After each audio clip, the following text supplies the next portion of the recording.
Hello students, in this video I am going to talk about some important organelles which is present in the cell. So students, here are the list of some important organelles. Number 1 is endoplasmic reticulum, then Golgi bodies which is also called Golgi apparatus, lysosome, mitochondria, plastids and vacuole. So students, one by one we are going to discuss about their structure and their function. The number 1 is endoplasmic reticulum.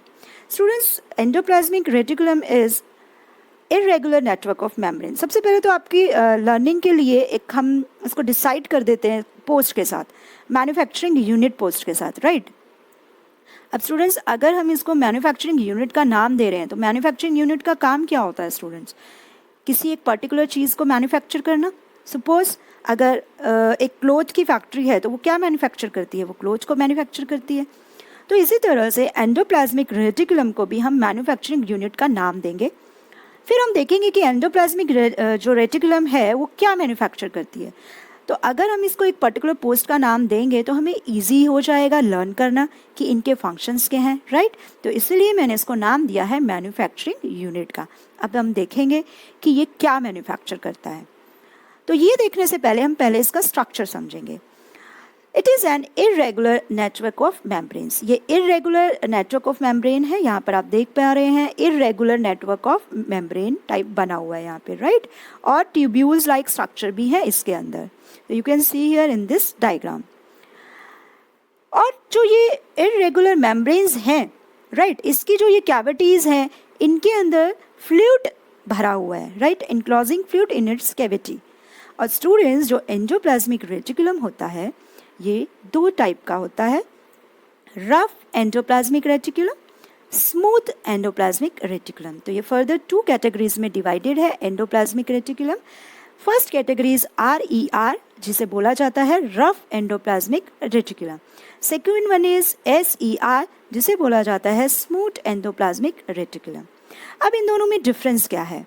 तो students, यहाँ पर जो rough endoplasmic reticulum होता है उसके अंदर होता है अटैच राइबोसोम, जो मैं आपको आगे स्ट्रक्चर में समझाऊंगी. और जो स्मूथ एंडोप्लाज्मिक रेटिकुलम होता है इसमें राइबोसोम अटैच नहीं होता है. अब इसका थोड़ा डिटेल में देख लेते हैं स्ट्रक्चर. तो स्टूडेंट्स, ये है आपके सामने एंडोप्लाज्मिक रेटिकुलम का स्ट्रक्चर.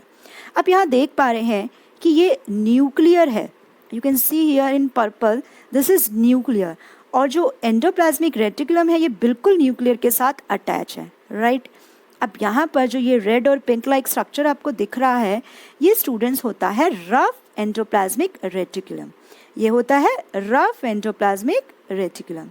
और यहाँ पर आपको डॉटेड डॉटेड दिख रहे हैं, यहाँ पर छोटे छोटे छोटे छोटे डॉट बने हुए हैं. तो स्टूडेंट्स, ये डॉटेड होता क्या है? राइबोसोम. और राइबोसोम क्या करता है? राइबोसोम प्रोटीन को सिंथेसाइज करता है. ये हमेशा याद रखना, जहाँ पर भी राइबोसोम का नाम आएगा मीन्स वो प्रोटीन को बना रहा है, राइट? तो रफ एंडोप्लाज्मिक रेटिकुलम में क्या होता है? Ribosome dotted like structure.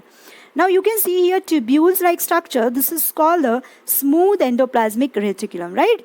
This is smooth endoplasmic reticulum. और इसमें कोई भी राइबोसोम नहीं है. आई होप आपको स्ट्रक्चर क्लियर हो गया होगा. न्यूक्लियर के पास होता है ये, राइट? एंडोप्लाज्मिक रेटिकुलम सबसे क्लोज यही होता है.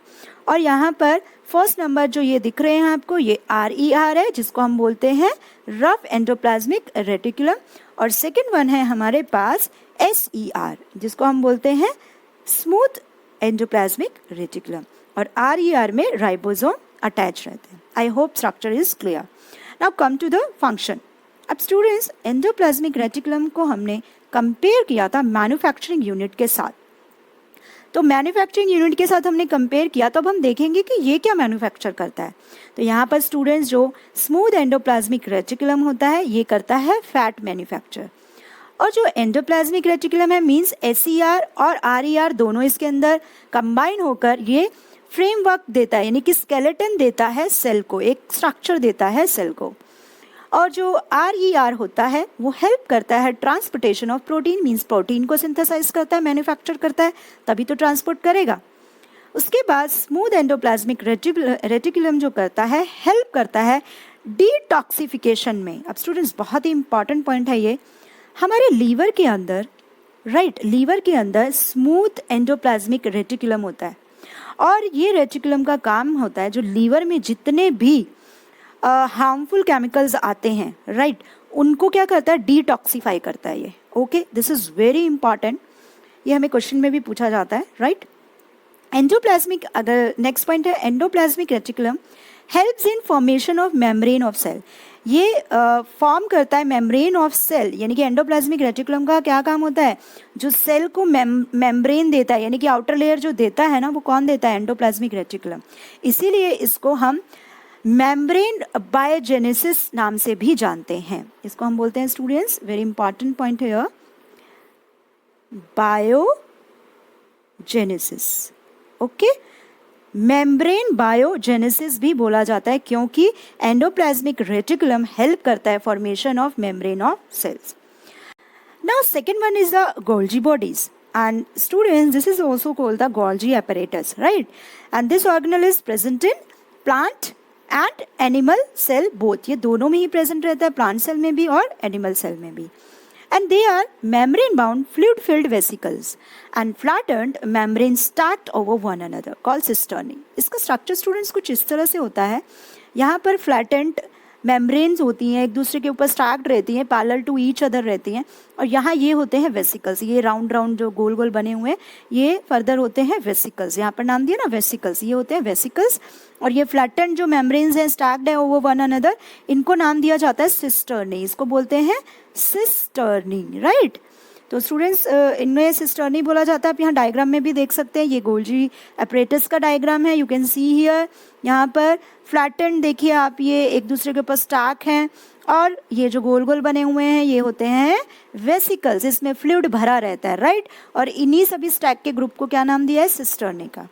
अब स्टूडेंट्स जैसे हमने एंडोप्लाज्मिक रेटिकुलम को कंपेयर किया था मैन्युफैक्चरिंग यूनिट के साथ, इसी तरह से हम गोल्जी बॉडी को या फिर गोल्जी एपरेटस को कंपेयर करेंगे मूवर एंड पैकर के साथ। वेरी इंटरेस्टिंग, इसको हम क्या बोलेंगे, ये पैकर एंड मूवर का काम करता है। पैकर एंड मूवर यानी कि पहले जो चीज़ हमारी एंडोप्लाज्मिक रेटिकुलम ने बनाई, मैन्युफैक्चर की, उसको पैक किया, फिर मूव कर दिया आगे, राइट। तो इसका फंक्शन हमें याद करने के लिए अब इस नाम से हमें फंक्शन बहुत इजीली लर्न हो जाएगा। It's main function is store, modification यानी मॉडिफाई करेगा उसको, फिर उसको पैक कर देगा, देन कर देगा डिस्पैच, राइट। तो यानी जो चीज़ें एंडोप्लाज्मिक रेटिकुलम में बनाई, तो यहाँ पर वही चीज़ें, बनी हुई चीज़ें उन्होंने क्या किया, सबसे पहले उसको मॉडिफाई कर लिया, स्टोर कर लिया पहले उसको, फिर कर लिया उसको मॉडिफाई, थोड़ा सा चेंजेस तो करने की ज़रूरत पड़ेगी, फिर उसके बाद उसको पैक कर दिया और फिर भेज दिया आगे, राइट। तो ये था हमारा फर्स्ट फंक्शन। अब सेकेंड फंक्शन क्या है स्टूडेंट्स इसका, it is also involve in the synthesis of cell wall, plasma membrane and lysosome. ये इन तीनों के बनाने में बहुत बड़ा इसका रोल होता है। ये सेल वॉल को स्टूडेंट आपको पता है, सेल वॉल होती है, फिर ये प्लाज्मा मेम्ब्रेन होती है, उसके बाद लाइसोसोम्स जिसके बारे में हम पढ़ने वाले हैं, लाइसोसोम क्या है आगे। तो ये तीनों को सिंथेसाइज करने में इसका रोल रहता है, राइट। आई होप आपको गोल्जी एपरेटस भी क्लियर हो गया होगा। Now the next one is lysosome.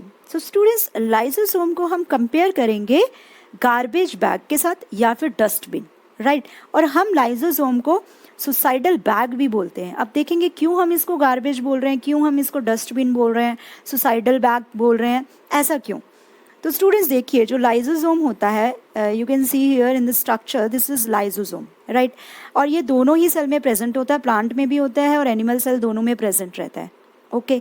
और जो इसकी मेम्ब्रेन होती है वही मेम्ब्रेन बाउंड वेसिकल्स, और उसमें कंटेनिंग, अब वेसिकल में क्या कंटेन कर रहा है ये, पावरफुल डाइजेस्टिव एंजाइम। अब स्टूडेंट्स जो इसके यहाँ पर लाइसोसोम है, यहाँ पर क्या है, पावरफुल डाइजेस्टिव एंजाइम्स है, हमारी बॉडी एंजाइम सिक्रेट करती है, तो लाइसोसोम में पावरफुल डाइजेस्टिव एंजाइम्स हैं, and these enzymes carry out the catabolic function. अब कैसे इस जो लाइसोसोम है इसको हम क्यों कह रहे हैं डस्टबिन और क्यों कह रहे हैं सुसाइडल बैग, इसका भी आपको यहाँ आंसर मिलेगा। तो स्टूडेंट्स क्योंकि इसके अंदर पावरफुल एंजाइम्स रहते हैं, ओके। तो ये पावरफुल एंजाइम का क्या काम होता है, सेल के अंदर जितना भी वेस्ट आ रहा है, यानी कि जो भी बेकार की चीज़ें हैं, गार्बेज है वो इसको अंदर क्या कर लेता है, वो एब्जॉर्ब कर लेता है। और जो डाइजेस्टिव एंजाइम्स होते हैं ना स्टूडेंट्स, जितने भी डाइजेस्टिव एंजाइम इसमें प्रेजेंट हैं वो इसको डिसॉल्व कर देते हैं, इसका जितना भी वेस्टेज है जो भी इसने एब्जॉर्ब किया है, राइट। तो मतलब क्या काम कर रहा है, ये सेल के अंदर जितना भी वेस्ट है उसको क्या कर रहा है, डिसॉल्व कर रहा है। इसलिए हम इसको क्या कह रहे हैं, गार्बेज बैग बोल रहे हैं, ठीक है। और नॉर्मली इसको सुसाइडल बैग बोला जाता है। सुसाइडल बैग क्यों बोला जाता है, ये सुसाइड कर लेता है, मीन्स मतलब ये सुसाइड कर लेता है। इसका मतलब ये नहीं कि सुसाइड कर लेता है, इसका मतलब ये है सपोज अगर बॉडी में कोई भी सेल डैमेज हो जाता है, cell get damage, then present lysosome lysosome जो भी सेल के अंदर लाइसोसोम प्रेजेंट होते हैं वो क्या होते हैं, बर्स्ट कर जाते हैं, फट जाते हैं। और फटने के बाद इसके जितने भी पावरफुल एंजाइम्स हैं वो चारों तरफ फैल जाते हैं। तो चारों तरफ फैल जाएंगे तो ये क्या कर लेगा, ये अपने आप एब्जॉर्ब, अपने अंदर ही क्या कर लेगा, इस पूरे सेल को एब्जॉर्ब कर लेगा, इस पूरे सेल को खा जाएगा, यानी कि सुसाइड। इसलिए हम इसको सुसाइडल बैग बोलते हैं। क्योंकि अगर सेल डैमेज हो जाता है तो डैमेज होने के बाद जो लाइसोसोम रहते हैं वो फट जाते हैं और अपने पूरे सेल को क्या कर लेते हैं, अपने अंदर एब्जॉर्ब कर लेते हैं, राइट। इसीलिए हम इसको सुसाइडल बैग भी बोलते हैं, राइट। तो अब फंक्शंस देख लेंगे अब इसका। They can destroy foreign material, foreign यानी कि वही वेस्टेज मटेरियल, जो भी हमारी बॉडी में वेस्ट, हमारे सेल के अंदर वेस्ट होता है, ये उसको क्या कर देते हैं, डिस्ट्रॉय कर देते हैं, क्योंकि इनके पास पावरफुल डाइजेस्टिव एंजाइम्स होते हैं। They can remove worn out parts of the cell, जो भी इसके सेल के पार्ट खराब हो जाते हैं इनको भी ये रिमूव कर देता है। And it act as a suicidal bags as they can even eat up their own cell. मैंने बताया ना कि अपने ही सेल को ये खा लेता है, क्योंकि इसके लाइसोसोम क्या हो जाते हैं, बर्स्ट कर जाते हैं, राइट, अगर सेल हो जाता है डैमेज। आई होप आपको लाइसोसोम का स्ट्रक्चर और फंक्शंस का भी कंसेप्ट क्लियर हो गया होगा। Next one is mitochondria. So students, mitochondria को हम कंपेयर करेंगे, हम इसे कहेंगे power house of a cell, right. जैसे हमने एंडोप्लाज्मिक रेटिकुलम को कहा मैन्युफैक्चरिंग यूनिट, गोल्जी बॉडी को कहा पैकर एंड मूवर, लाइसोसोम को कहा सुसाइडल बैग, एंड माइटोकॉन्ड्रिया को हम क्या कहेंगे, power house of the cell. So students, इसे power house of the cell क्यों कहते हैं वो मैं आपको समझाऊंगी। पहले हम समझेंगे इसका स्ट्रक्चर। इसका स्ट्रक्चर होता है रोड शेप स्ट्रक्चर होता है, जिसमें डबल मेम्ब्रेन होती है। यू कैन सी हियर, यहाँ डबल मेम्ब्रेन है। ये है हमारी आउटर मेम्ब्रेन और ये है हमारी इनर मेम्ब्रेन, राइट। अब इनर मेम्ब्रेन देख पा रहे हैं आप, ये फोल्डेड टाइप है, इस तरह से बनी हुई है, ओके। और आउटर मेम्ब्रेन में पोरस हैं, ओके। तो यहाँ पर आप देख पा रहे हैं दो लेयर्स हैं, outer membrane which is porous, inner membrane which is folded, and this is called cristae. अब students, this is very important, ये क्या है, क्रिस्टे, ओके। तो ये क्रिस्टे है और वहाँ था सिस्टर्नी। तो आप ध्यान रखेंगे गोल्जी एपरेटस में सिस्टर्नी था और माइटोकॉन्ड्रिया में क्या है, cristae, okay. Now it contains small bodies, जिसके अंदर स्मॉल बॉडीज होती हैं जिन्हें कहा जाता है oxysomes. Now students, it has a cavity that is filled with matrix. Matrix होता है फ्लूइड, इसके अंदर कैविटी होती है जिसके अंदर क्या भरा होता है, फ्लूइड भरा रहता है, राइट। और फ्लूइड, और एक बहुत ही इंपॉर्टेंट चीज़ है स्टूडेंट्स जो बिल्कुल अलग है यहाँ पर, जो माइटोकॉन्ड्रिया होता है ये अपना ही डीएनए बनाता है और अपनी ही राइबोसोम बनाता है। और राइबोसोम का काम क्या होता है, प्रोटीन बनाना। तो माइटोकॉन्ड्रिया ही ऐसा स्ट्रेंज होता है जो अपना डीएनए खुद से बनाता है, अपना राइबोसोम खुद बनाता है, ओके। राइबोसोम एंडोप्लाज्मिक रेटिकुलम भी बना रहा था, जिसमें रफ एंडोप्लाज्मिक रेटिकुलम बना रहा था, और एक माइटोकॉन्ड्रिया बना रहा है, पर माइटोकॉन्ड्रिया साथ में डीएनए भी अपना बना रहा है। तो ये था हमारे इसके स्ट्रक्चर के बारे में। बात कर लेते हैं फंक्शन की, क्योंकि मैंने इसे कहा था power house of a cell. क्यों कहा था मैंने इसे power house of a cell, क्योंकि पावर का मतलब होता है एनर्जी। तो इसका जो फंक्शन है ये प्रोड्यूस करता है energy in the form of ATP. जो माइटोकॉन्ड्रिया होता है स्टूडेंट्स, माइटोकॉन्ड्रिया के अंदर एनर्जी प्रोड्यूस होती है in the form of ATP. ATP होता है स्टूडेंट्स एडिनोसाइन ट्राइफॉस्फेट, ओके। इसे हम एनर्जी करेंसी भी बोलते हैं। एनर्जी करेंसी क्यों बोलते हैं, जैसे पैसे होते हैं बैंक के अंदर, हमने करेंसी अपनी रख दी, डिपॉजिट करा दी, हमें ज़रूरत हुई जब हमने यूज़ कर ली। इसी तरह से एटीपी एनर्जी होती है एटीपी के अंदर स्टोर, और जो होती है माइटोकॉन्ड्रिया में प्रोड्यूस। तो इसके अंदर से जैसे हमारी बॉडी को एनर्जी की ज़रूरत पड़ती है, यहाँ से करेंसी उठाई, एनर्जी करेंसी, और यूज़ कर ली, ओके। इसलिए हम इसे एनर्जी करेंसी भी बोलते हैं। और इसीलिए हम माइटोकॉन्ड्रिया को, क्योंकि ये प्रोड्यूस करता है एनर्जी, हम इसे power house of a cell भी बोलते हैं, आई होप आपको माइटोकॉन्ड्रिया का स्ट्रक्चर और फंक्शन भी समझ आ गया है। Now next one is the plastid. अब स्टूडेंट्स जो प्लास्टिड्स होता है वो सिर्फ प्लांट सेल में ही प्रेजेंट होता है, क्योंकि प्लांट सेल क्या होते हैं, अपना खाना खुद बनाते हैं। किसकी वजह से बनाते हैं? जो क्लोरोफिल की वजह से बनाते हैं, ग्रीन कलर का पिगमेंट होता है, राइट। तो जो ये क्लोरोफिल होता है ना स्टूडेंट्स, ये क्लोरोप्लास्ट में प्रेजेंट रहता है। और क्लोरोप्लास्ट क्या है? प्लास्टिड्स का ही एक टाइप है। तो अभी हम उसका थोड़ा डिटेल देखते हैं। प्लास्टिड्स होते हैं 3 तरह के, leucoplast, chromoplast and chloroplast, right. तो ल्यूको मीन्स वाइट कलर, यानी कि कलरलेस होता है ये। Chromo means coloured plastid and chloroplast means जो ग्रीन कलर्ड प्लास्टिड होते हैं, जिनकी हेल्प से ही क्या बनता है, प्लांट्स अपना खुद खाना बनाते हैं। और जो क्लोरोप्लास्ट के अंदर ही स्टूडेंट्स क्या प्रेजेंट होता है, क्लोरोफिल। जो पिगमेंट क्लोरोफिल है, इसकी वजह से ही क्या होता है, फोटोसिंथेसिस प्रोसेस होता है, यानी कि यही सनलाइट से एनर्जी लेकर उसको केमिकल एनर्जी में कन्वर्ट कर देता है, राइट। तो अब देख लेते हैं हम इसका स्ट्रक्चर। तो स्टूडेंट्स जो क्लोरोप्लास्ट होता है ये डबल मेम्ब्रेन रहता है और इस तरह का स्ट्रक्चर होता है इसका। यहाँ पर आप नेक्स्ट में देखिए, yes this is the chloroplast. यहाँ पे देखिए ये आउटर मेम्ब्रेन है, ये है इनर मेम्ब्रेन। और यहाँ पे स्टूडेंट्स ये इस तरह से ये जो बने हुए हैं स्टैक्ड एक दूसरे के ऊपर, अकेला है इसको बोला जाता है लेमेली, और इकट्ठे जब ये मिल जाते हैं एक दूसरे के ऊपर तो ये हो जाता है ग्रैनम, या इसको ग्रैना भी बोलते हैं, राइट। और यहाँ पर ये जो ये फील्ड है ये एक लिक्विड से फील्ड है जिसको बोला जाता है स्ट्रोमा। तो स्टूडेंट ये था स्ट्रक्चर क्लोरोप्लास्ट का। Chloroplast are double membrane organelle containing liquid called stroma and stacked structure called lamellae. When lamellae are stacked over other उसको बोला जाता है ग्रैना, और ग्रैना के अंदर ही ग्रीन कलर का पिगमेंट होता है chlorophyll, and this chlorophyll actually helps in capturing solar energy and converting into chemical energy. तो स्टूडेंट्स अब यहाँ देख लेते हैं फंक्शन ऑफ प्लास्टिड्स। फंक्शन क्या है कि क्लोरोप्लास्ट हेल्प करता है फोटोसिंथेसिस में, क्योंकि क्लोरोप्लास्ट के अंदर ही क्लोरोफिल प्रेजेंट रहता है। ल्यूकोप्लास्ट का काम क्या होता है, ये स्टोर करता है फूड को और फैट्स को। क्रोमोप्लास्ट ये कलर देता है, जैसे अलग अलग कलर के फ्लावर्स होते हैं ये क्रोमोप्लास्ट की वजह से ही होते हैं। तो स्टूडेंट्स ये था plastids. The next one is a vacuole and they are fluid filled membrane bound spaces. So students अब वैक्यूल जो होता है, यू कैन सी हियर, ये प्लांट सेल है, प्लांट सेल के अंदर वैक्यूल है स्टूडेंट्स बड़े साइज में, और जो एनिमल में होता है, एनिमल सेल में ये होता है बिल्कुल छोटे छोटे साइज के अंदर, राइट। और किसी किसी एनिमल सेल में ये प्रेजेंट भी नहीं होता, और जिनमें प्रेजेंट होता है उनमें स्मॉल साइज का प्रेजेंट रहता है और टेम्परेरी टाइप होता है, डिसअपीयर हो जाता है थोड़े टाइम के बाद। बट जो प्लांट सेल है उसके अंदर ये बहुत ही लार्ज साइज में रहता है। इसके अंदर देखिए आप, ये है हमारा वैक्यूल। और स्टूडेंट्स यहाँ पर आप इसकी आउटर लेयर ये देख पा रहे हैं, ठीक है, इसको हम टोनोप्लास्ट बोलते हैं। इसको हम क्या कहते हैं, tonoplast, right.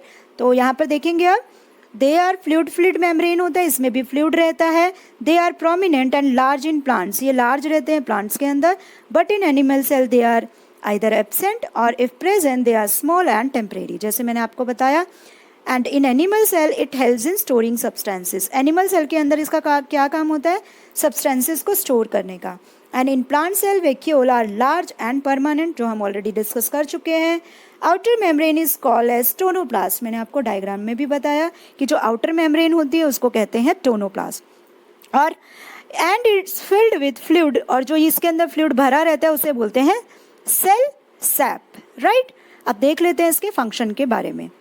It provides turgidity, मतलब टर्जिडिटी का मतलब क्या होता है कि ये स्टिफनेस और हार्डनेस प्रोवाइड करता है प्लांट सेल को, रिजिडिटी टू सेल। जैसे प्लांट सेल होता है ना स्टूडेंट्स हमारा, वो क्या होता है, इसी वैक्यूल की वजह से क्या रहता है, थोड़ा सा रिजिड रहता है, थोड़ा सा स्ट्रॉन्ग रहता है, हार्ड रहता है, right.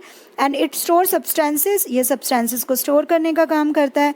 It maintains the osmotic pressure of cell. अब सेल के अंदर स्टूडेंट्स क्या होता है, सेल के अंदर वाटर का प्रेशर कितना अंदर आना है, कितना बाहर जाना है, ऑस्मोटिक प्रेशर को भी यही क्या करता है, देखता है। तो वैक्यूल का ये काम रहता है, राइट। तो वैक्यूल के फंक्शन हमने देखे, हमने इसका स्ट्रक्चर समझा। आई होप आपको ऑर्गेनल्स क्लियर हो गए होंगे कि जो भी हमने ऑर्गेनल्स पढ़े हैं उनका सभी का कंसेप्ट, स्ट्रक्चर एंड फंक्शन आप सबको समझ आ गया होगा। Thank you.